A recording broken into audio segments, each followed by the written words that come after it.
बहुत हुआ कमला, अब मैं अपने स्वाभिमान के साथ समझौता नहीं कर सकता और इस घर में एक पल भी नहीं रह सकता। महेश जी सीमा और विशाल के कांटों भरे तानों से आहत होकर बोले, बिल्कुल सही कह रहे हैं आप। अब मैं भी एक पल भी इस घर में रहना नहीं चाहती। अभी तक मैं यही सोच रही थी कि शायद एक दिन परिस्थितियां सही हो जाएंगी, लेकिन अब पानी सिर से ऊपर गुजर चुका है। कमला भी अपने आंसुओं को पोंछती हुए बोली, दादू दादी आप लोग रो क्यों रहे हैं? 7 साल की गुनगुन उन दोनों के आंसुओं को अपने नन्हे नन्हे हाथों से पोंछते हुए बोली, कुछ नहीं बेटा, बस आंख में तानों का कंकड़ चला गया। महेश जी और कमला जी व्यवस्थित होकर बोले, हमें मालूम है आपको मम्मी पापा ने डांटा है, इसलिए रो रहे हैं आप लोग। और वो दोनों भी रोते हुए दादू दादी के साथ चिपक गई। अभी थोड़ी देर पहले की घटना आंखों में चलचित्र की भांति घूम उठी। विशाल, मैंने जिंदगी भर इन दोनों को अपने पास रखने का ठेका नहीं ले रखा। तुम्हारे भैया तो अपनी सारी जिम्मेदारियों से मुंह मोड़कर आराम से विदेश में रह रहे हैं और इन दोनों बुढ़ा बुढ़ी को हमारे मत्थे मढ़ दिया। जब इन बुढ़ा बुढ़ी को हमें कुछ देना ही नहीं है तो हम क्यों इनको अपने पास रखें? सीमा का एक एक शब्द जहर और तीर के समान दोनों के सीने को छलनी कर रहा था। बिल्कुल सही कह रही हो तुम। गलती तो मैंने भी की, इन दोनों को अपने पास रखकर। जैसे भैया ने छोड़ दिया था वैसे ही हमें भी छोड़ देना चाहिए था, लेकिन अब बिल्कुल भी नहीं। जहाँ जी चाहे, जैसा जी चाहे वैसा रहे। प्राणों से प्यारा बेटा बोल पड़ा, जिससे ना जाने कितनी उम्मीदें थी उन दोनों को। हे भगवान, ये दिन देखने से पहले हम लोग मर क्यों नहीं गए? बेटे बहू के मुंह से शर्मनाक अब शब्द सुनकर दोनों के मुंह से एक साथ निकला, काश ये धरती फट जाए और हम लोग इसी में समा जाए। बहू तो चलो पराई है, पर अपने कोख से जन्मे बेटे से ऐसी उम्मीद बिल्कुल भी नहीं थी। महेश जी और कमला जी का हंसता मुस्कुराता परिवार था। 2 बेटे और दोनों ही होनहार। उन दोनों ने अपना सब कुछ बच्चों की पढ़ाई के लिए सारी जमा पूंजी दाव पर लगा दी, सिर्फ गांव का एक पुश्तैनी मकान छोड़कर। वो भी सिर्फ इसलिए क्योंकि वो अपने आप को गांव की जड़ों से अलग नहीं करना चाहते थे।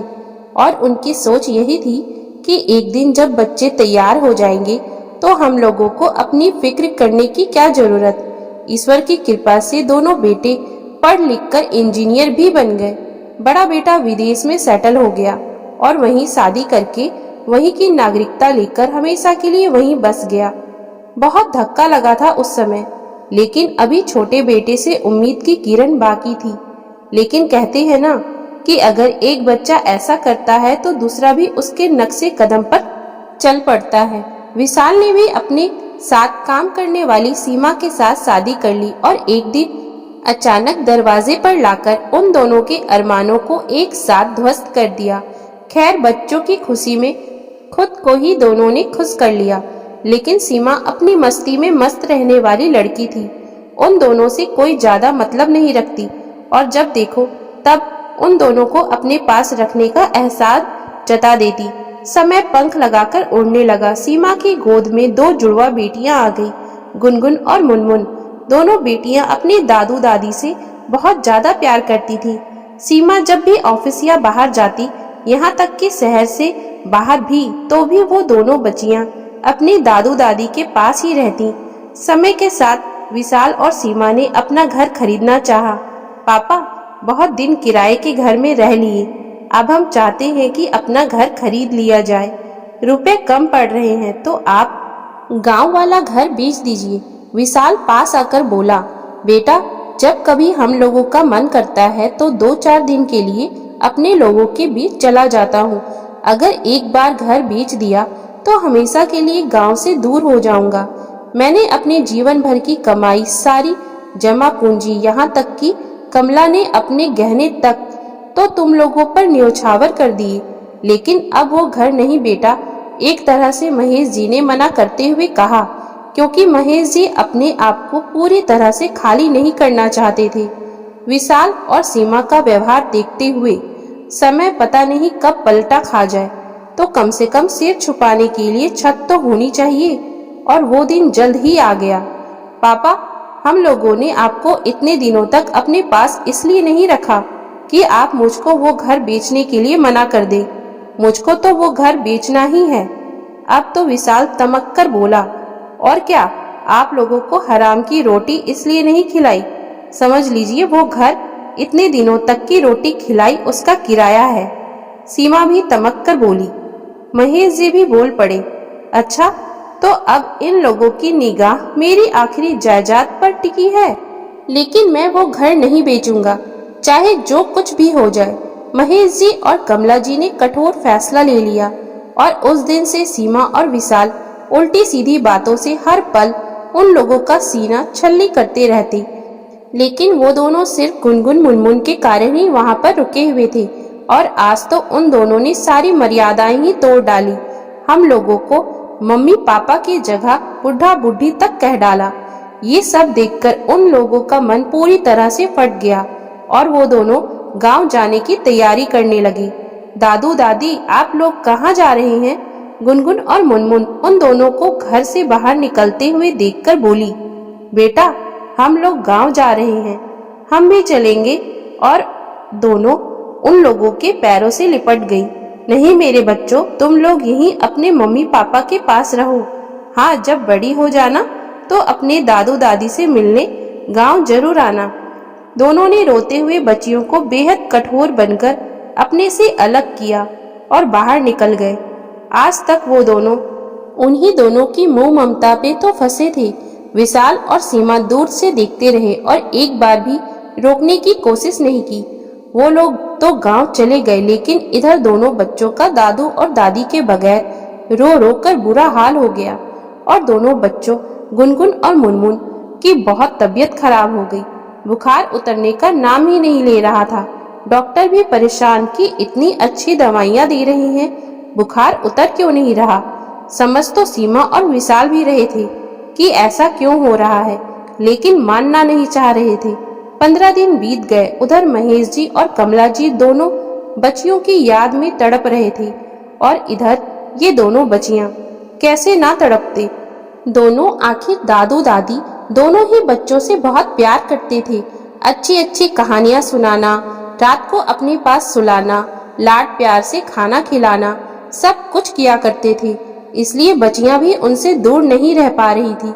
जब बच्चियों की तबीयत ठीक नहीं हुई तब डॉक्टर ने कहा, मिस्टर विशाल, मैंने हर संभव इलाज करके देख लिया, लेकिन बच्चियों की तबीयत तो सुधर ही नहीं रही। आखिर क्या कारण हो सकता है? कोई बीमारी भी नजर नहीं आ रही। क्या इन बच्चियों का कोई हितैषी इन लोगों से दूर हो गया है? डॉक्टर साहब क्या बताएं? और विशाल ने सारी बातें उनको बता दी। मिस्टर विशाल, अगर आप अपनी बच्चियों को स्वस्थ देखना चाहते हो तो आप तुरंत गांव जाकर अपने माता पिता को वापस लेकर आइए, वरना कुछ भी हो सकता है, क्योंकि कभी कभार हर बीमारी का इलाज दवा नहीं होता। इन बच्चियों को दवा की नहीं, अपने दादा दादी का साथ चाहिए। डॉक्टर समझाते हुए बोले। अब तो विशाल और सीमा बड़े परेशान कि हम लोगों ने कैसे कैसे कटु शब्द मम्मी पापा को बोले हैं, क्या वो हम लोगों को माफ करेंगे? लेकिन अगर बच्चियों की जान बचानी है तो उन लोगों के पास जाना ही पड़ेगा, और अगर दुत्कार भी देंगे तब भी जबरदस्ती लेकर आऊंगा। विशाल और सीमा दोनों बच्चियों को उसी हालत में लेकर महेश जी और कमला जी के पास पहुंच गए। कमला जी अभी अभी खाने की थाली लेकर बैठी ही थी कि दरवाजे की कुंडी खटकी। कौन आ गया? जैसे ही कमला जी ने दरवाजा खोला तो सामने दरवाजे पर विशाल और सीमा को देखकर वो चौंक पड़ी। दोनों ने ही दोनों बच्चियों को गोद में उठा रखा था और मुनमुन तो सरला जी को देखकर उन दोनों की गोदी से लपककर दादा दादी कहते हुए लिपक गई। आवाजें सुनकर महेश जी भी बाहर आ गए। अरे मेरी बच्चियों, क्या हुआ तुम लोगों को? तुम लोगों का चेहरा इतना उतर कैसे गया है? बिलक उठी कमला जी उन दोनों का पीला पड़ा हुआ चेहरा देखकर। मम्मी पापा, हम लोगों को माफ कर दीजिए, हम लोगों से पाप हुआ है। आप लोग हमारे साथ वापस चलिए। आप लोगों के आने के बाद इन दोनों की बहुत बुरी हालत हो गई। आज 15 दिन से दोनों बुखार से तड़प रही हैं, ना खा पी रही हैं, ना हंस बोल रही हैं। हम लोगों से पाप हुआ है, आप लोग हमारे साथ वापस चलिए। आज आप लोगों को देखकर इन लोगों के चेहरे पर हल्की सी मुस्कुराहट आई है। प्लीज मम्मी पापा, हम लोगों के लिए ना सही, अपनी पोतियों के लिए ही आप लोग हमें क्षमा कर दीजिए। हम लोग वादा करते हैं कि भविष्य में फिर कभी आप लोगों को किसी भी प्रकार का मानसिक कष्ट नहीं देंगे।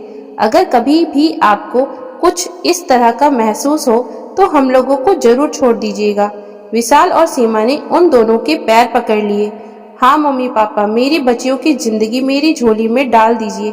हमारी गलती माफी के लायक बिल्कुल भी नहीं है, लेकिन एक माँ दूसरी माँ से अपने बच्चियों की जिंदगी की भीख मांग रही है। सीमा ने रोते हुए अपनी झोली कमला जी के आगे फैला दी। हाँ दादू दादी, वापस घर चलिए, नहीं तो हम लोग भी आपके पास ही रहेंगे। हम लोगों को आपके बगैर उस घर में नहीं रहना। दोनों फिर से रोते हुए कमला जी और महेश जी से लिपट गई। लेकिन वारी एक माँ की मोह ममता, कहते हैं ना कि मूल से सूद ज्यादा प्यारा होता है। और महेश जी और कमला जी का दिल बच्चियों के मुंह में पिघल गया और वो लोग फिर से गुनगुन और मुनमुन के लिए विशाल और सीमा के साथ वापस आ गए। अब तो दोनों बच्चियां बहुत ज्यादा खुश हो गई और कुछ ही दिनों में गुनगुन और मुनमुन पहले की तरह फिर से चहकने लगी, क्योंकि उन दोनों को दवा नहीं बल्कि दादू दादी का साथ चाहिए था। दोस्तों, हम हमेशा ये भूल जाते हैं कि जैसे बच्चों की शादी के बाद उसका खुद का एक बच्चों और पत्नी का परिवार बन जाता है और वो उनसे जान से ज्यादा प्यार करते हैं। उनके लिए वो सब कुछ करते हैं जिनसे वो खुश रह सके। उन्हें कोई तकलीफ तक नहीं होने देना चाहते हैं। बिल्कुल ठीक वैसे ही हमारे माँ बाप का भी परिवार होता है, जिसमें हमारे माँ बाप और हम भाई बहन होते हैं। और हमारे माँ बाप भी हमसे ठीक उसी तरह प्यार करते हैं जिस तरह आज वो बच्चे शादी के बाद अपनी फैमिली से करते हैं। हमारे माँ बाप भी हमारे लिए सब कुछ करते हैं, हमें प्यार से ख्याल से बड़ा करते हैं, पढ़ाते हैं, हमें उस लायक बनाते हैं कि हम अपने पैरों पर खड़ा हो सके। उसके लिए वो अपनी जायदाद, अपने गहने सब कुछ दांव पर लगा देते हैं और हम अंत में उन्हीं को एक एक रोटी का मोहताज बना देते हैं। उन्हें अपने बच्चों से अलग करके उनसे दादा दादी का प्यार, उनका बचपना छीन लेते हैं। हम ये भूल जाते हैं कि हम आज जो कुछ भी हैं उन्हीं की वजह से हैं।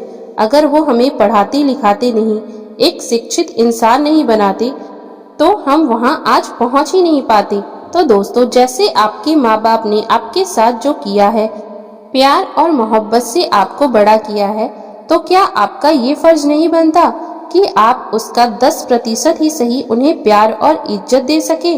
तो दोस्तों, अगर आपको हमारी आज की ये कहानी अच्छी लगी हो तो कृपया आप हमारे चैनल को लाइक, शेयर और सब्सक्राइब जरूर कर लें, जिससे हम आपके लिए और भी अच्छी अच्छी कहानियाँ लाते रहें। Thank you for watching.